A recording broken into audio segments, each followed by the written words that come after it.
Habari, karibu tena kwenye kanuni nyingine ya ufasiri. Katika siku hii ya leo tutaendelea kujifunza kuhusu kanuni nyingine ya ufasiri. Kanuni ya kwanza ya kawaida ya ufasiri tulioitazama, tulisema tunafasiri neno kwa neno au tunafasiri neno kwa neno. Lakini pili, ambayo tutaiangalia siku ya leo ni kufasiri kulingana na muktadha. Kufasiri kulingana na muktadha ni nini? Tunasema kufasiri kulingana na muktadha ni kule kusoma neno la Mungu au kutazama neno la Mungu au kutafuta maana kulingana na kwa kutazama vifungu vilivyotangulia na vifungu vinavyofuata na kuangalia kile kifungu kinapatikana wapi. Na pia sio kuishia hapo tu. Wakati mwingine itakulazimu kusoma sura iliyotangulia au aya iliyopita na aya inayofuata. Itakusaidia kuangalia sura nzima, itakusaidia kufuata kitabu kizima, na sio kitabu tu. Wakati mwingine itakusaidia kuangalia kitabu kilichopita na kitabu kinachofuata, na then kuangalia maana ya Biblia nzima. Kwa hiyo kupata maana kulingana na muktadha ni sehemu ya muhimu sana ya ufasiri wa neno la Mungu, kwa sababu ni kama kiini cha ufasiri, kwa sababu kinatusaidia kupata maana halisi ambayo ilikusudiwa na mwandishi katika wakati huo, na sisi katika wakati huu tufanye nini.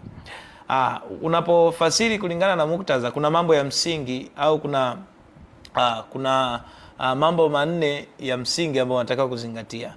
Kwanza, unapofasiri lazima uangalie ufasiri kulingana na fasihi. Kulingana na fasihi maana yake kulingana na jinsi neno la Mungu linavyozungumzia. Utaangalia aya zilizotangulia na aya zinazofuata. Utaangalia sura iliyopita na kifungu kilichopita na kifungu kinachofuatia. Utaangalia sura iliyopita na sura inayofuatia. Lakini pia unaweza kuianisha jinsi inavyohusiana na kiini cha kitabu kizima ambacho unakisoma. Kwa mfano, unasoma kitabu labda cha Warumi, na unajua kitabu cha Warumi kinazungumzia kuhusu haki ya Mungu katika maisha yetu ya Kikristo. Kwa hiyo kila unaposoma aya moja kwenda aya nyingine, unaangalia jinsi ile aya inavyoungana labda na kiini cha kitabu cha Warumi. Kwa hiyo ni muhimu sana unaposoma kulingana na muktadha kuangalia jinsi inavyohusiana na inavyojenga kile kiini cha kitabu kizima. Kwa hiyo katika kufasiri huku tumesema tunafasiri kulingana na fasihi. Hiyo ni ya kuangalia aya na jinsi inavyoendana na kile kiini cha kitabu kizima. Na namba 2, tunasema unafasiri kulingana na historia au historia ya maeneo hayo au tamaduni ya maeneo hayo. Kwa hiyo unapoangalia historia ya eneo hilo, itakusaidia kujua watawala gani walikuwepo, utakusaidia kujua watu wa kipindi hicho walikuwa ni watu wa namna gani, waliishi katika sheria gani, waliishi katika mtindo upi wa maisha, na maendeleo ya kipindi hicho yalikuwaje, na unaweza kujua tabia zao kwa wakati huo, kwa sababu inakusaidia kujua pia kwa hakika kwa upana kuhusu tamaduni zaidi. Kwa hiyo ndio maana tunaposema muktadha wa kitamaduni, tunaangalia muktadha wa kihistoria, lakini pia tunaweza kuangalia muktadha kulingana na vifungu vingine vya maandiko ambavyo vinaendana sana na kiini cha neno hilo. Kwa hiyo hivyo vitu vyote tunavyovisoma vinatusaidia kuweza kupata maana halisi. Mfano, wakati unapozungumzia kitabu cha Mathayo, unaweza kuzungumzia kwa mfano kwa historia, kitabu cha Mathayo ndio kiliandikwa wakati dola ya Rumi ndio inatawala, si ndio? Kwa hiyo wakati dola ya Rumi inatawala, bila shaka tunawaona watu kama Herode, watu ambao walikuwa, dola ya Rumi ilikuwa haina mchezo kwa mtu anayefanya makosa. Mara nyingi ilikuwa inaweza kuadhibu kwa kuua kwa kifo. Kama mtu atakuwa ameshtakiwa na kupatikana na makosa, ilikuwa inaweza kupelekea mpaka kwenye kifo. Kwa hiyo tunajua kipindi hicho kilikuwa ni kipindi ambacho dini ya Kiyahudi na dini ya Kirumi na dini ya Kiyahudi na serikali ya Kirumi ziliungana pamoja katika kutawala Israeli, si ndio, katika maeneo hayo ya dunia nzima. Kwa hiyo tunajua kwamba maisha yote ambayo yalikuwa yanaendana, Warumi pia, na tunaweza kujua kwamba okay, kumbe hata Wayahudi inawezekana walikuwa dini ya Kiyahudi kwa sababu iliungana na Rumi. Kwa hiyo bila shaka walitembea sehemu mbalimbali za dunia, na kila sehemu za dunia zilikuwa na watu hao walikuwa wanafundisha sheria na walikuwa wanafundisha katika masinagogi yao. Kwa hiyo tunajua kwa hakika dini ya Kiyahudi ndio ilikuwa dini kuu iliyosambaka wakati huo, na watu bila shaka walielewa Kiyahudi, lakini pia walielewa Kiyunani. Kwa hiyo hata Biblia ilipokuwa inaandikwa katika mazingira ya nyakati hizo, bila shaka waliandika Kiyunani au waliandika katika namna ya Kiyahudi ili watu wapate kufanya nini? Wapate kuelewa yale yanayoandikwa. Kwa hiyo ni muktadha ambao unatupa hata tabia za Wayahudi, walikuwa wanashika sheria. Kwa hiyo tunajua kabisa sheria iliyokuwa inatekelezwa ilikuwa ni sheria ya Kiyahudi. Kwa hiyo kuna mambo mengi ambayo tunayaangalia hapo, na ndio maana ukiangalia baadhi ya sehemu za kitabu cha Mathayo tunaona yule mwanamke amekamatwa, alitakiwa kupigwa mawe.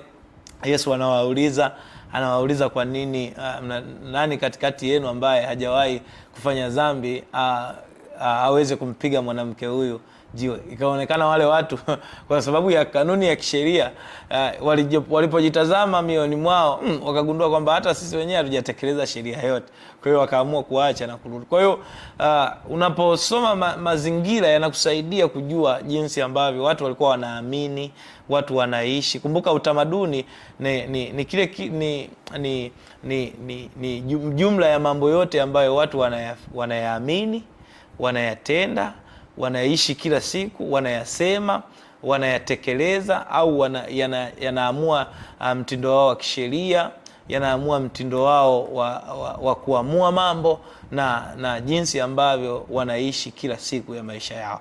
Kwa hiyo tunaposema muktadha wa kitamaduni unabeba mambo mengi zaidi na ambayo yanaweza kutupa maana halisi kwa nini mwandishi aliandika vile. Kwa hiyo katika sehemu hizi zote nne za muktadha wa kifasihi, muktadha kulingana na historia, muktadha kulingana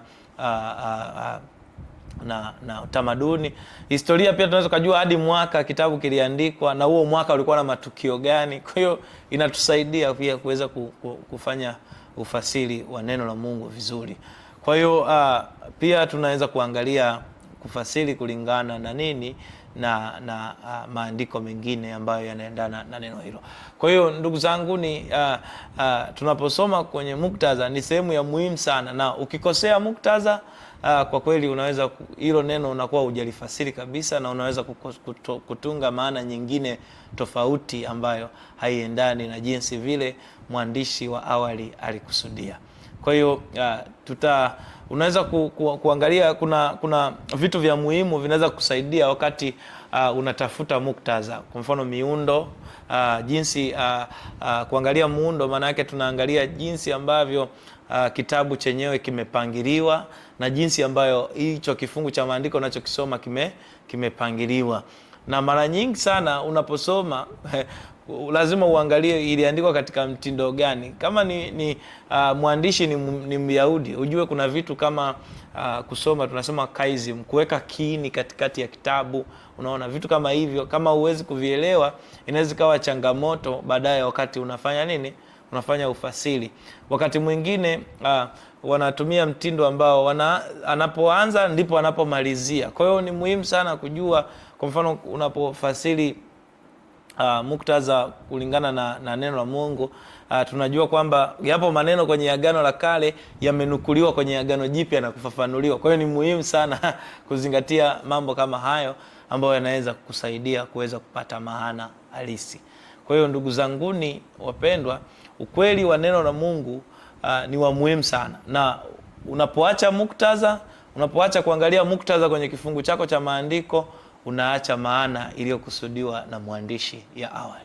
Kwa hiyo karibu tena, na ili kupata kama nilivyosema, ili kupata muktadha kuna mambo mengi unaweza kufuatilia. Unaweza kusoma kifungu chenyewe, unaweza ukasoma sentensi zilizotangulia na zinazofuatia, unaweza kusoma aya zilizotangulia na zinazofuatia, unaweza kusoma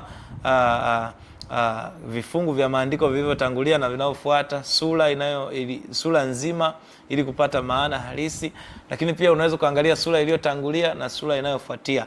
Mfano, unaweza kutoa mfano mmoja. Ukisoma mfano waraka wa kwanza wa Korinto mlango wa 7 mstari wa kwanza, Paulo anawaandikia wa Korinto, anasema kwa sababu ya zinaa basi kila mmoja na awe na mke na pia awe na mme. Kwa hiyo maana yake nini? Ni kwa sababu ukikiangalia kifungu hicho unasema tunaoa kwa sababu ya zinaa, lakini ukweli ni kwamba sio tunaoa kwa sababu ya zinaa. Ukiangalia mistari inayofuata ya kifungu kizima cha Wakorinto unakuja kugundua kwamba ni mpango wa Mungu thabiti kabisa kuwepo na ndoa, lakini ndoa takatifu ni ndoa ambayo inafuata mpango thabiti wa Mungu. Kwa hiyo ni muhimu sana kuweza kusoma kufuatana na muktadha. Itakusaidia kuweza kupata picha halisi na neno la kweli na ukweli kabisa ambao umekusudiwa na mwandishi wa awali, na jinsi ambavyo unatakiwa kutekeleza katika mazingira ya sasa ambayo tupo sasa. Mfano, kuna mambo ambayo pia unaweza kuangalia zaidi kwenye sehemu hiyo. Mfano, umepata ukweli wa andiko fulani, kanuni fulani ambayo umeipata kutokana na andiko ambalo umeisoma kulingana na muktadha wa kipindi hicho, na sasa unataka iweze kutumika kwenye hazira ya sasa au kwenye watu ambao unawahubiria saa hizi. Kuna mambo ya msingi unaweza kuzingatia ili usiweze kukosea muktadha wako. Mfano, kama neno linakusudia wewe uweze kupata kanuni mpya, ni muhimu sana kuzingatia hiyo kanuni kulingana na nini? Na muktadha. Kama kanuni haiendani na muktadha husika, achana nayo, kwa sababu inaweza kupelekea ukawafundisha watu uongo. Kwa hiyo ni moja kati ya kitu ambacho mimi huwa nazingatia sana tunapotazama muktadha wa kizazi hiki cha kwetu cha sasa. Kwa hiyo ndugu zangu, basi karibuni tena kwenye kanuni inayofuata ambayo tutaendelea kuitafakari katika kipindi kinachofuata, na tutaweza kujifunza jinsi ambavyo kanuni hii ya kawaida. Kumbuka tumeangalia kufasiri neno kwa neno, na sasa tumeangalia kufasiri kulingana na muktadha, na katika kipindi kinachofuata tutaweza kuangalia kanuni nyingine ya muhimu sana ambayo inatumika katika kanuni hizi za kawaida ili tuweze kusoma neno la Mungu kila siku. Kwa hiyo kadri unavyosoma neno la Mungu lazima hizi kanuni za kawaida zitumike. Kila sehemu unayosoma zitatumika tu.